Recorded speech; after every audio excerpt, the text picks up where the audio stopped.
Kuna mama mmoja ameimba wimbo anasema kwamba natamani siku moja nikaishi naye, abudu yangu okoka yangu isiwe bure. Nami natambua kwamba kila mtu ambaye amemwamini Yesu, amemkabidhi Yesu maisha yake, anatamani pia kuwa ni miongoni watu watakao urisi nchi mpya na mbingu mpya, katika yale makao ya milele, raha ya milele ya Mungu na wanadamu. Anatamani pia awe sehemu hiyo. Najua ya kwamba wapo watu ambao hawajaokoka na wanatamani kuurisi uzima wa milele. Sembuse ambaye ameokoka atakuwa ni zaidi shauku yake na tamaa yake. Kwa hiyo mtu wa Mungu, ikiwa sote tunatamani, hakuna anayepoteza muda wake kusema kwamba anatamani akahukumiwe.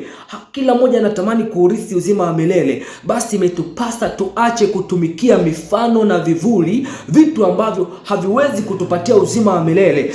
Ebrania sura 8 mstari wa 5 anasema kwamba watumikiao mfano wa kivuli cha mambo ya mbinguni, kama Musa alivyoagizwa na Mungu alipokuwa tayari kuifanya ile hema. Maana asema, angalia ukavifanye vitu vyote kwa mfano ulioonyeshwa katika mlima. Kwa hiyo kuna watu ambao wanatumikia mfano wa vivuli vya mambo ya kale, mambo ambayo sio uhalisia. Wanatumikia torati, vitu ambavyo vilikuwa kwenye torati ambavyo vilikuwa ni vivuli. Hapa Ibrania sura 10 mstari wa kwanza anasema hivi, basi torati kwa kuwa ni kivuli cha mema yatakaokuwa, wala si sura yenyewe ya mambo hayo, kwa dhabihu zile zile wanazozitoa kila mwaka daima, haziwezi wakati wowote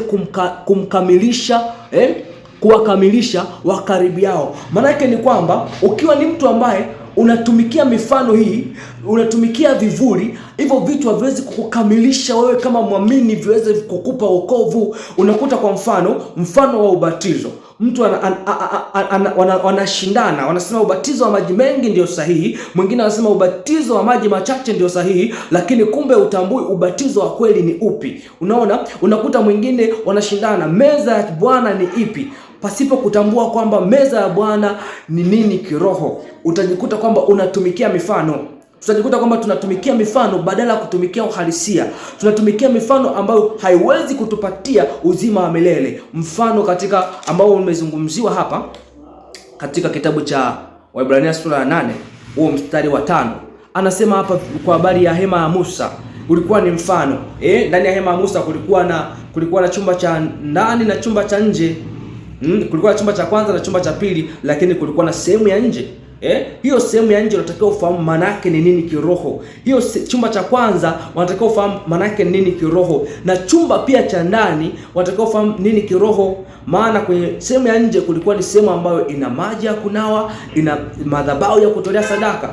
Chumba cha kwanza kilikuwa na chetezo cha dhahabu, kilikuwa na kinara cha taa, kulikuwa na mkate wa onyesho. Hivyo vyote kiroho vina maana yake. Ukitaka ufanye hivyo vyote kama jinsi ambavyo vilikuwa, akati vilikuwa ni vivuli vya mambo ambayo yatakuja baadaye. Na Yesu tayari ndiye aliyekuwa ndo torati, Yesu ndo manabii, Yesu ndo Zaburi. Ndio maana Yesu akawa anawaambia Mafarisayo, ninyi mnachunguza maandiko, mnachunguza Zaburi, mnachunguza manabii, mnachunguza torati, lakini hayo yote yananizungumzia mimi. Kwa hiyo Yesu ndiye aliyekuwa ule ujio wa ile sura yote ambayo ilikuwa ni mifano katika kitabu cha kale.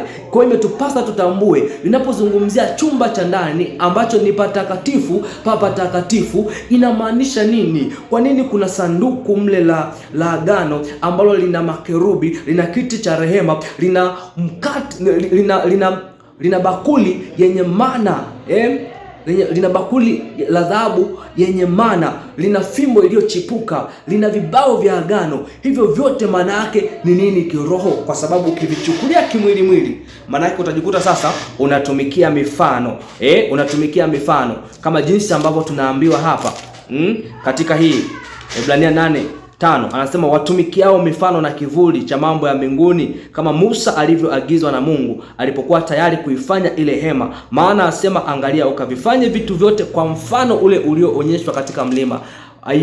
Waebrania 10 mstari wa kwanza anasema, basi torati kwa kuwa ni kivuli cha mema yatakayokuwa, wala si sura yenyewe ya mambo hayo, kwa dhabihu zile zile wanazozitoa kila mwaka daima, haziwezi wakati wowote kuwakamilisha. haziwezi kuwakamilisha wakaribiao. Maana yake ni kwamba ukitumikia hii mifano, ukatumikia hii mifano, haiwezi kukukamilisha hata kukupatia wokovu.